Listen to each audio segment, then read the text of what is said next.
12 août. Purifie-moi de mes fautes cachées. Garde aussi ton esclave des péchés orgueilleux, qu'il n'ait point d'empire sur moi. Que les paroles de ma bouche et la méditation de mon cœur soient agréables devant toi, ô Éternel, mon rocher et mon Rédempteur. Psaume 19, 12 à 14.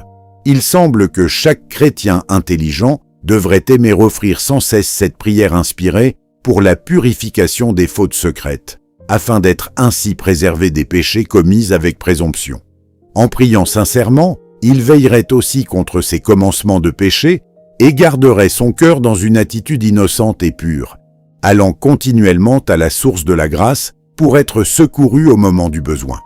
Celui qui cherche à vivre une vie de sainteté, près du Seigneur, en se gardant simplement contre les péchés extérieurs ou commis avec présomption, et qui néglige les commencements de péché dans le secret de son propre esprit, essaie une bonne chose d'une manière bien insensée et déraisonnable.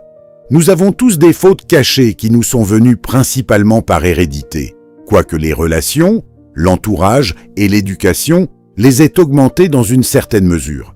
De telles fautes nous souillent, aussi est-il avantageux pour nous de prier pour en être purifiés. Le Père nous les révèle, et de cette manière nous engage à coopérer pour en être nettoyés. Spécialement dangereux sont les péchés commis par présomption. Nous ferons bien de prier afin que le Seigneur nous en préserve et empêche qu'ils prennent de l'empire sur nous.